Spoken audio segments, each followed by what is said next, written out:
वसुदेव सुतं देवं कंसचाणूरमर्दनं देवकी परमानंदं कृष्णं वंदे जगद्गुरुं कृष्णं वंदे जगद्गुरुं कृष्णं वंदे जगद्गुरुं। जैसा मुझे समझ आया है वो मैं कहता हूँ, और जितनी अपनी अभी स्थिति है उतना कहता हूँ। सारे ग्रंथों का सार है सबके अंदर एक ही परम तत्व, एको देवः सर्वभूतेषु गूढ़ः सर्वव्यापी सर्वभूतांतरात्मा। और वह ज्यादा ना कह के ये सार ये है, और गुरुओं ने भी यही कह दिया, सर्वनिवासी सदा आलेपा। सब में निवास है और सदा आलेप है, सबके अंदर है और सदा आलेप है। अब ये समझने की बात है, और कैसे व्यवहारिक होगी विषय कठिन है। ये अलेप है तो ये लिप्त क्यों होता है? असंगो नहीं सज्जते, ये आत्मा असंग है, किसी में लिप्त नहीं होती, इस पे किसी का रंग नहीं चढ़ता। वेद मंत्र में कही रहा था, एको देवः सर्वभूतेषु गूढ़ः। जिस देवता को ढूंढते हो एक देवता, सर्वनियो एको देवः सर्वभूतेषु गूढ़ः, सब प्राणियों में छिपा है। सर्वव्यापी सर्वभूतांतरात्मा। कितने शब्द बोल दिए एक ही श्लोक में, मंत्र में।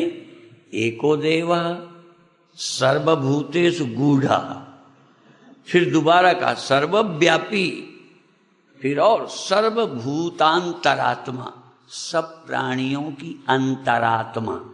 बस चमत्कार इसी में है, सब प्राणियों का अंतरात्मा। आत्मा आत्मा आत्मा आत्मा आत्मा अंतरात्मा। थोड़ा समझ लो प्याज का छिलका ऊपर है। आजकल प्याज महंगी भी हुई थी ना, बड़ी चर्चा रही है। हमारे सभा में भी प्याज आ गई, ठीक है। ऊपर का भी छिलका है जो निकाल कर फेंक देते, थोड़ा बहुत दूसरा, और नहीं कुछ हिस्सा। एक तरफ का ऊपर का हिस्सा उसके भीतर का भी खराब रहता है, तो कुछ खाने लायक रहता है। तो देखो बस सबका नाम प्याज ही है, ठीक है।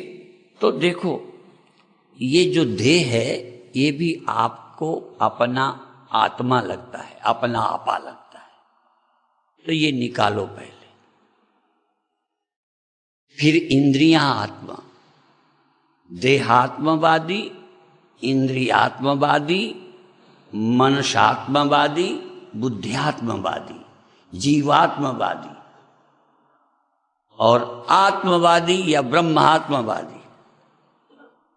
ये अंतरात्मा शब्द क्यों कहा? इसका मतलब इसके भी अंदर जाओ, इसके भी अंदर जाओ, इसके भी अंदर जाओ। अंतरात्मा अर्थात जिसके अंतर फिर कुछ ना हो, सबसे अंदर जो हो, वो आत्मा नित्य शुद्ध है।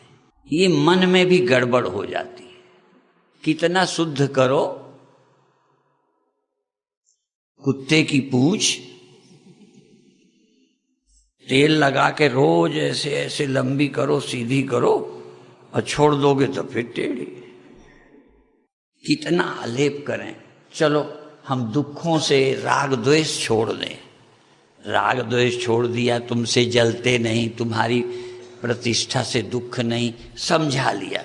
लेकिन जब शरीर में दर्द हो तब कहाँ ले जाएं? क्या करें? तो लेप है भाई, हम तुमसे जलते नहीं, इतना तो साधु कर लेगा। हम अपनी कामनाएं छोड़ देंगे, काम से क्रोध से मुक्त हो जाएं, लोभ से मुक्त हो जाएं, अभिमान से मुक्त हो जाएं। पर शरीर में जब पीड़ा हो तो अपने मन को कहाँ ले जाएं? और इसलिए मैं ये कहता हूं कि मुझे प्रैक्टिकल कोई नहीं मिला जिसे शरीर की पीड़ा का भी कुछ मतलब न रहे, और न रहेगा तो दुनिया भर में कोई एक आदमी होगा तो होगा, हमें तो नहीं मिला। पर फिर भी 1%। वंदना जी किसी प्रवचन में कह रही थी ना कि 99% एक छोड़ देते हैं। हम उल्टा यहाँ कहते हैं, हम कहेंगे 99% शरीर की पीड़ा से व्यथित होंगे, 1% हम भी छोड़ देते हैं। पर हमें तो नहीं मिला। जोश में खरोश में थोड़ी देर दर्द नहीं मालूम पड़ता, कभी तेज भाग रहे हो, पैर में छोटी सी गिट्टी गड़ जाए तो दर्द नहीं मालूम होता, बाद में जाते हैं तब लगता है। तो जोश, तो शरीर की पीड़ा का भी प्रभाव न पड़े ऐसा, इसलिए अब उपनिषद गलत कहेंगे ये भी नहीं मानते हैं, और लिप्त नहीं होते ये भी समझ नहीं आता। लिप्त होते हैं ये भी दिख रहा है, और आत्मा अलिप्त है, असंग है, ये ग्रंथ कहते हैं। तो इसका मतलब 2 आत्माएं हैं, 3 आत्माएं हैं, 4 आत्माएं हैं। कैसे? भाव समझना, नहीं आप गड़बड़ा जाओगे। जैसे जो देह को मैं मानते हैं तो उस नाते से मृत्यु होती है, एक मेरी मैं मर जाती है। अभी रोज समझाते हैं, रोज एक मैं सो जाती है। जैसे ये आंखें सो गई, ये सो गए और फिर स्वप्न देखते हैं, तो कोई आत्मा तो जागी रही और कोई तो सोई जिसके कारण सोया कहते हो। यदि कोई नहीं सोया तो जगत दिखना क्यों बंद हुआ? और हम सो गए तो स्वप्न देखा किसने? माने एक मेरी मैं, जिसको मैं समझता हूं, सोई। यदि सोई नहीं तो जगत दिखना बंद नहीं होना चाहिए। जिसको मैं समझता था, मैं जगत देखता हूं, उसमें से कुछ मैं जरूर सो गया, कुछ हिस्सा, कोई एक लेयर, कोई एक छिलका मैं का सो गया, जगत दिखना बंद हो गया। और कोई मेरी गहरे से गहरी कोई मैं है जरूर, जो स्वप्न देख रहे। या ध्यान में जैसे शिथिलीकरण का अभ्यास करते हैं, हमारी इंद्रियां यदि अधिक शिथिल हो गई, कई लोग ध्यान में गहरे चले जाते हैं, बाहर से कोई मतलब नहीं रहता। इसीलिए कई बार ध्यान में लोग यही कहते हैं वो सुनता नहीं, वो देखता नहीं।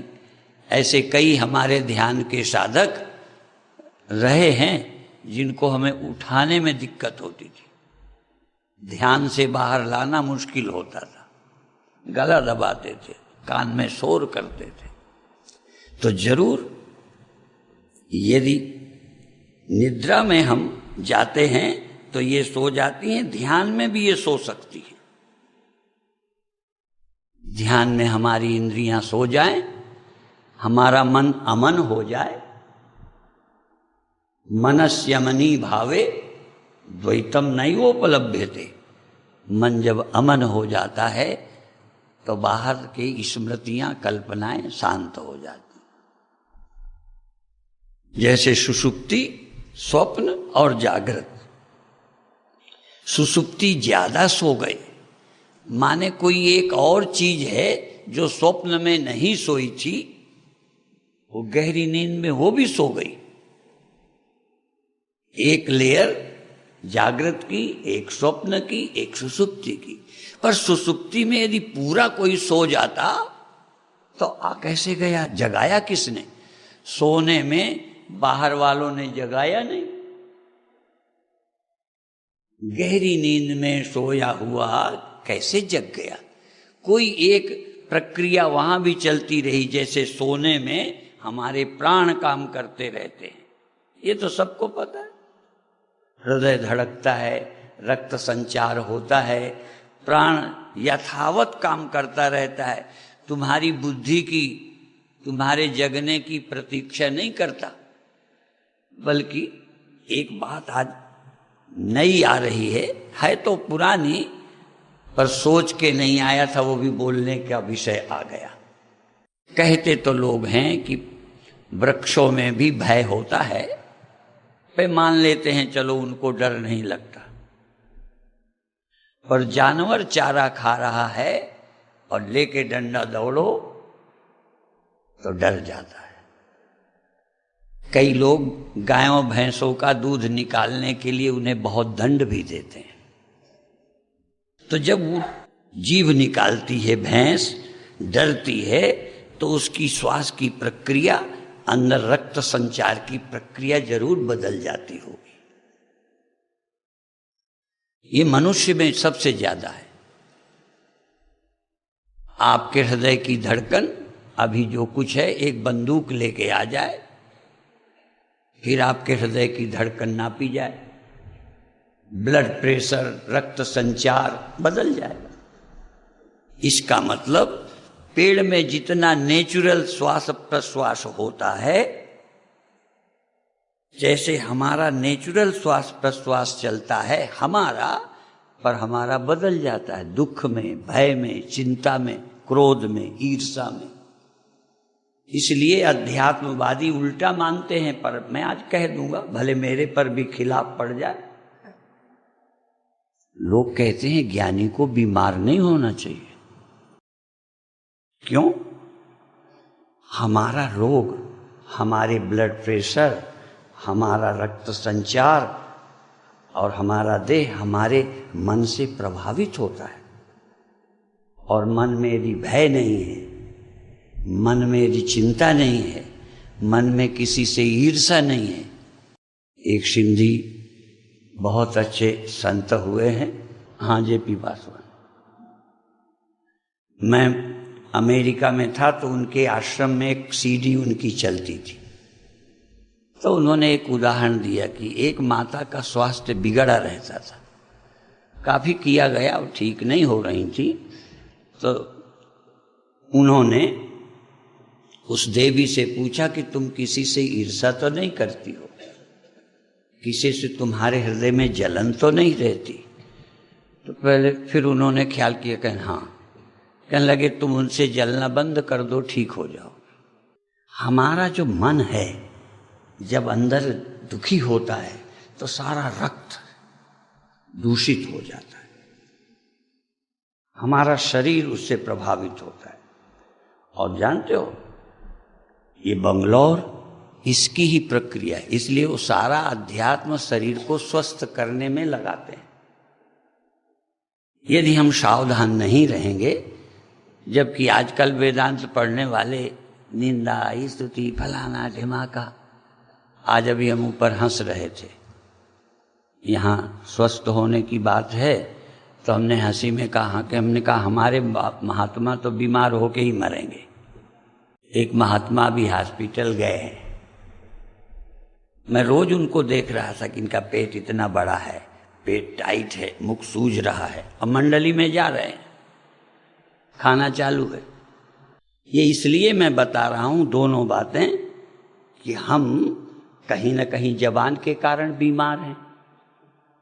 ये काम है, क्रोध है, लोभ है, लालच है, हम किसी आनंद के कारण ज्यादा खा लेते हैं, आनंद के कारण ज्यादा कामी हो जाते हैं, मान के कारण ज्यादा ईर्ष्यालु हो जाते हैं, दूसरे से जलते हैं। उस सब का प्रभाव हमारे शरीर पे पड़ता है। एक प्रवचन में बहुत बार बताया है कि एक माता, लंबा नहीं करूंगा, डर गई। हमारे साधुओं ने ही डरा दिया। फाटक खटखटाया तो भयावह भाषा में बोले, माता डर गई। और मैं जान के छिपा हुआ था, तो जब डर गई तब फिर मैं सामने आ गया, तो मुस्कुरा गई, फाटक खोल दिया, हम अंदर चले गए। अब वो चाय बना रही, जलपान तैयार कर रही, बड़ी खुश। लेकिन आधा घंटे तक वो कह रही, बता रही, छिपाया नहीं। कहते स्वामी जी अब मुझे ना तो भ्रम है ना धोखा है, मैं जानती हूं, अब कोई डर भी नहीं रहा, लेकिन हृदय की धड़कन अभी बंद नहीं है। अब एक बार डर से जो पैदा हो गई, नॉर्मल नहीं हुआ।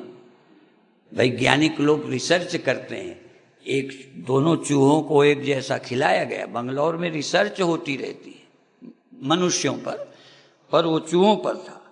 एक चूहे को भोजन कराया वही, दूसरे को भोजन कराया वही, एक के सामने बिल्ली दिखा दी, एक चूहे के सामने और दूसरे के सामने नहीं, तो दोनों के भोजन पचने का टाइम में बड़ा फर्क पड़ गया। जैसे पाचन प्रक्रिया काम करती थी उसकी बिगड़ गई। ये हमारे जीने में हमारे विकार भी स्वस्थ नहीं जीने देते। इसलिए यदि हम प्राणायाम के माध्यम से, ध्यान के माध्यम से मन से शांत रहेंगे, तो रोज ये मैं सारटी करता हूं। तो जब मैं सारटी करता हूं तो उसमें एक शब्द कई बार आया होगा, वहां की बनी सीढ़ी है, इनको पता भी होगा। धीरे से मन को पैर पे ले जाएं, धीरे से करवट लें, धीरे से ऐसा करें। धीरे शब्द का प्रयोग बहुत बार हुआ होगा।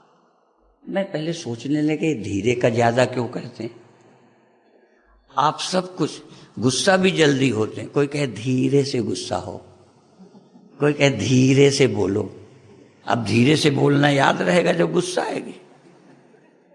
कह मीठे ढंग से गाली दो, प्यार से जरा गाली दो। अब प्यार से आप कैसे करेंगे?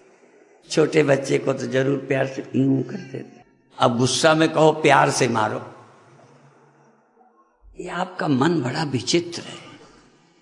मन पर कंट्रोल करना, जितम जगत केन मनोहीन। जगत को किसने जीत लिया? जिसने मन को जीत लिया। मन जीते जग जीत। और मन को कौन जीत सकता है? जो आत्मा राम हो। आत्मा में ही आराम, किसी पद में, प्रतिष्ठा में, धन में, स्त्री में, परिवार में, जो दुनिया में। इसीलिए जो संसार में रमते हैं वो आराम नहीं पाते। भगवान ने गीता में कहा है, ये संस्पर्शजा भोगा दुख एवं एवते आद्यंतवंतः कौन्तेय न तेषु रमते बुधः। इंद्रियों के संपर्क से जो सुख आता है वो दुख देने वाला है। अब किसको समझ आता है? जो और के द्वारा सुख आता है, और से जरूरत, देखो भोजन की जरूरत और है, अब भोजन का सुख लेने के लिए खाना और है।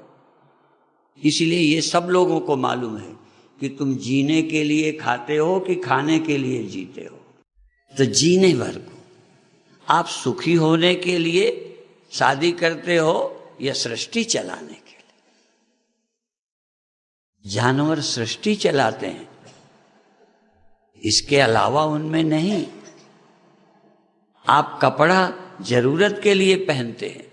ये कहावत भी मैं बोलता हूं प्रवचन में, आज भी बोल देता हूं कि हाथी के दांत, बोलो, दिखाने के और होते हैं। तो पहले तो हमने सोचा था हाथी के दिखाने के और खाने के होते हैं, पर अब समझ में आया कुछ रहने को मकान चाहिए, कुछ दिखाने को मकान चाहिए, कुछ पहनने को कपड़े चाहिए, कुछ दिखाने को चाहिए, कुछ जरूरत के लिए धन चाहिए, कुछ। हाँ, ये सब लोग दो दो तरह के हैं। तो जरूरत समझते हो क्या है? जरूरत की वस्तुओं का इस्तेमाल तो साधु भी करता है। आवश्यकता की पूर्ति करते हो, करते रहे हो, आगे भी करो। और मन की पूर्ति यदि तुम सामान संसार से करोगे तो मन बुझे कि काम अगिन तुलसी कहूं विषय वासना घीते।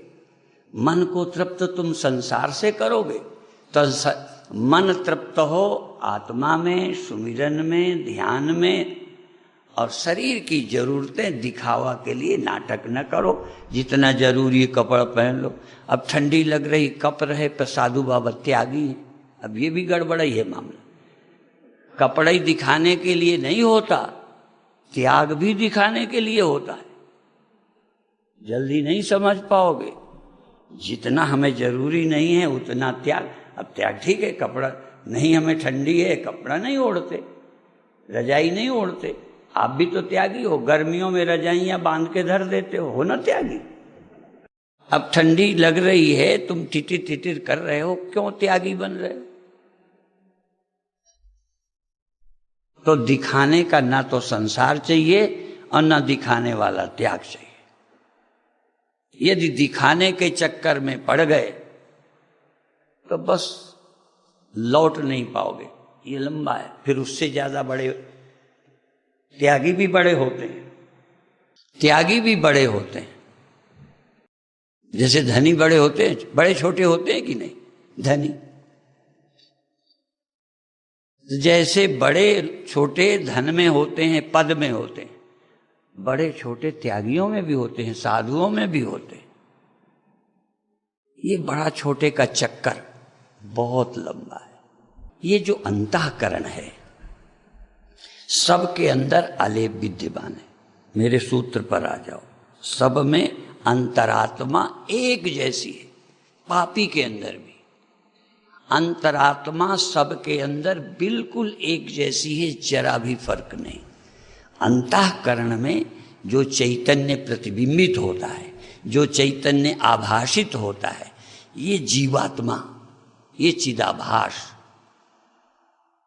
ये अंतःकरण के अनुसार जगता सोता है, अंतःकरण अनुसार चीजें चाहता है, नहीं चाहता है, और यहां लिप्त होता है। अंतःकरण लिप्त होता है। अंतःकरण लिप्त होता है या अंतःकरण में पड़ा हुआ चैतन्य चिदाभास लिप्त होता है। तो यदि ये चिदाभास चेतन के साथ रहे, अलेप का साथ करे, उसी को राम कह दो, ब्रह्म कह दो, आत्मा कह दो, अंतरात्मा कह दो, और कश्चित धीरा प्रत्यगात्मानमैच्छत् आवृत्य चक्षु अमृतत्वमिच्छत्। कोई कोई जीवात्मा पुरुष अपनी इंद्रियों को बस कर राग द्वेष का त्याग कर धैर्य पूर्वक अंतरात्मा में विश्राम करता है। तो अंतरात्मा में कैसे निवास करे? क्या है अंतरात्मा? विश्राम करें। तो धीरे धीरे पहले इंद्रियों के विषयों में, इंद्रियों का मतलब आंखें ही नहीं, कान भी, नाक भी, त्वचा भी, इंद्रियों के विषय से ध्यान हटाकर इंद्रियों में ले आओ। आंख में, कान में, त्वचा में। ये सुबह जब ध्यान होता है, ये मैसार्टी होती है, उसमें भी आता है कि पीठ के बल लेट जाओ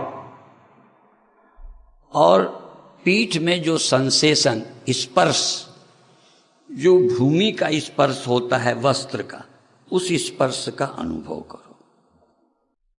इसी तरह हम कहेंगे कौन क्या बोलता है वो कम ध्यान दो, कान में जो ध्वनि है उस ध्वनि का अनुभव करो, कंपन का। त्वचा में है, नासिका में है, कान में है, रसना में है। जो आप खाते हैं उस रसना के विषय का अनुभव करो। ज्यादा खाने के रस में डूबे बिना आप शांत होके खाओ, शांत होके सुनो, शांत होकर छुओ, सब धीरे धीरे, भड़बड़ नहीं। रजोगुणी आदमी काम में, क्रोध में, लोभ में उत्तेजित होके सब काम करता है। तुम अनुत्तेजित, उत्तेजित ना हो। आज सुनो, मन उत्तेजित ना हो, सुनो। अनुद्वेग करम वाक्यम, उद्विग्न करने वाले वचन न बोलो और न किसी की बात सुन के उद्विग्न हो, शांत रहो। आवाज आ गई है, आने दो, धैर्य रखो, उद्विग्न ना हो। अनुद्विग्न रहकर सुनो, अनुद्विग्न रहकर त्वचा का स्पर्श, नाक में गंध, रसना में। रजोगुणी आदमी एकदम जैसे भूखा भेड़िया टूट पड़े, ऐसे ही है।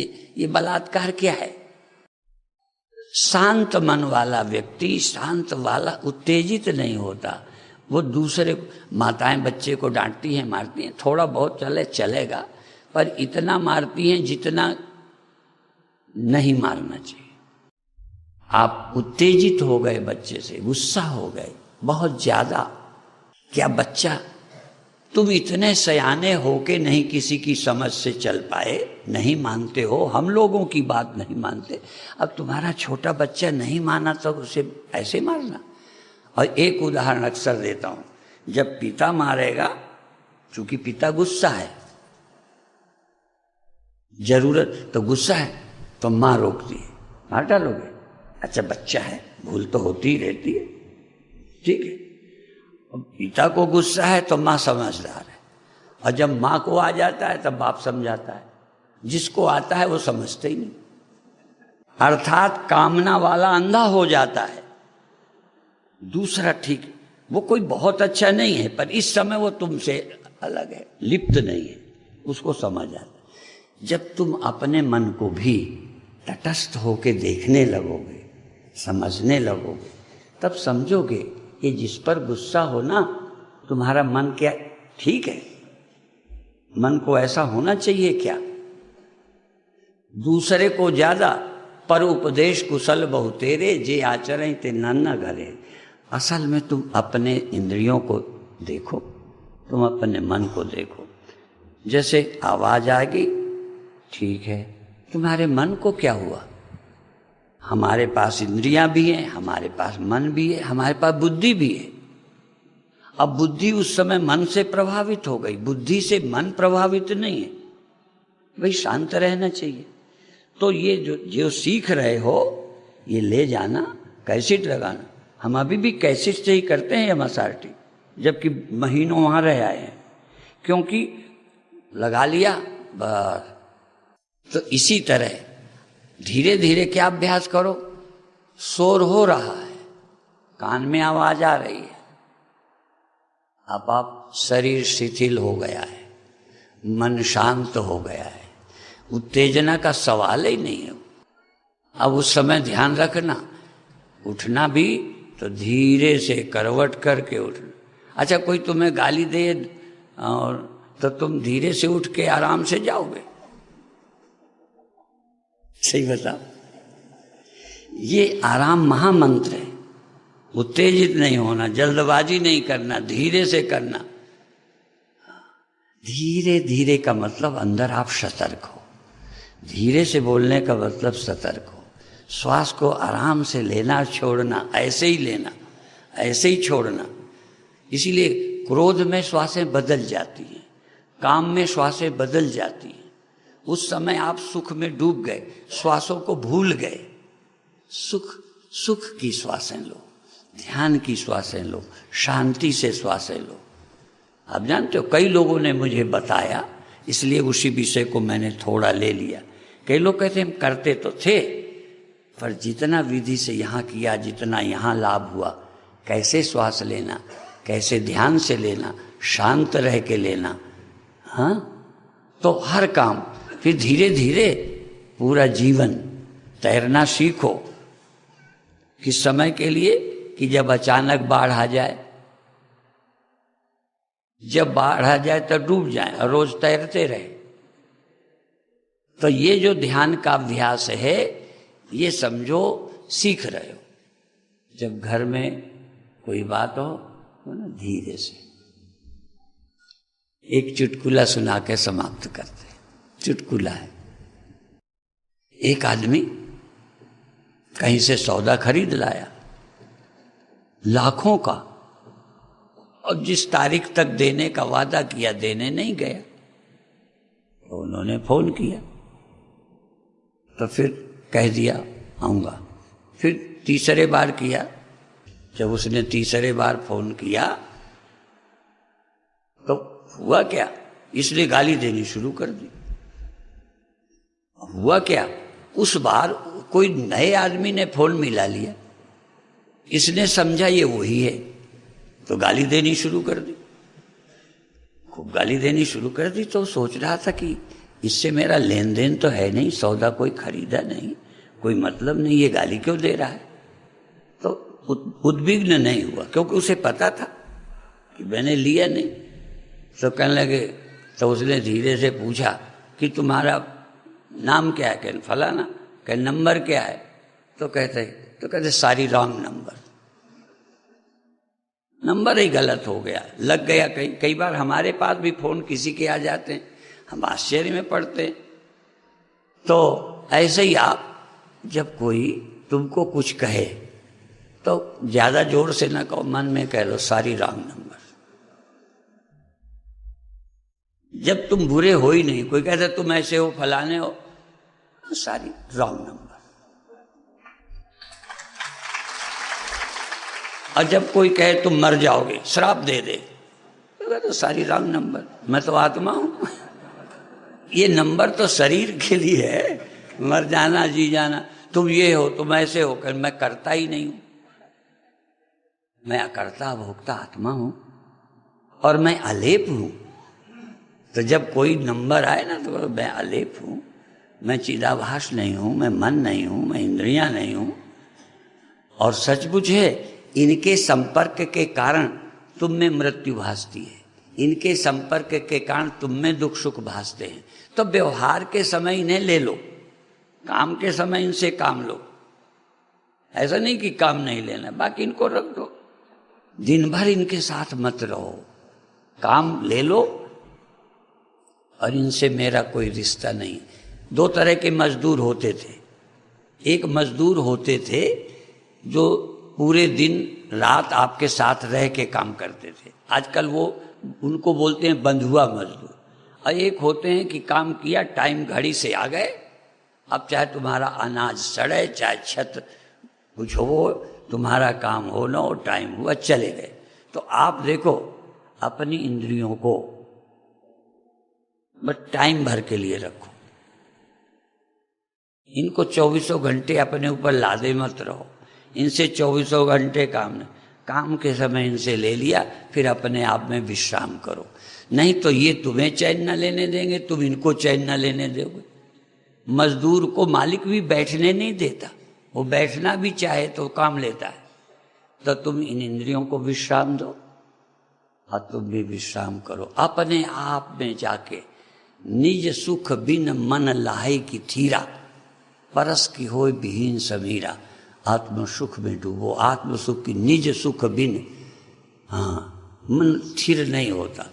अविनाशी सुख अपने आसन, अक्षय सुख अपने में है, इंद्रियों में नहीं है। अविनाशी जीवन देह में नहीं है और सदा तृप्ति पदार्थों में नहीं है। पदार्थों का महत्व है, ये ध्यान रखना। धन आवश्यक है पर धन सब कुछ नहीं है। शरीर का बड़ा साधन धाम है पर शरीर तुम्हारा साथी नहीं है। साथ में तो है पर साथी नहीं है, ये छोड़ देगा। और लोग आजकल कहा करते हैं ना, शादी ब्याह वाले बोलते हैं और भी कई बोलते हैं, उसको जीवन साथी बोलते हैं। ठीक है, तो हम तो देह को भी जीवन साथी नहीं मानते, या कह दो चलो जीवन साथी कह देते, ये जीवन भर का साथी है, बाद में हमारे साथ नहीं है। तो बाद में तुम्हारे साथ कौन है? और तो जो सतत तुम्हारे साथ रहेगा वो है आत्मा, और तुम भी उसी को साथी बनाओ। तुम आत्मा के और आत्मा तुम्हारी। और संसार के लिए वो गाना याद रखो, ना हम किसी के ना कोई हमारा। हम किसी के नहीं हैं, हाँ साथ देंगे पर हम तुम्हारे हैं नहीं। साथ तो दे देंगे जितना देर को, थोड़ी देर को तो सबका देते हैं। तो ये मंत्र याद रखना। बाकी कल का निमंत्रण। और तो हमारे यहाँ 7 भूमिकाएं होती है, शुभेच्छा, सुविचारणा, तन मानसा। ये 3 ज्ञान के पहले की है, चौथी ज्ञान की है, और फिर 5, 6, 7 ज्ञान के बाद की है। तो कल चौथी की बारी है। ठीक है, ओम शांति शांति।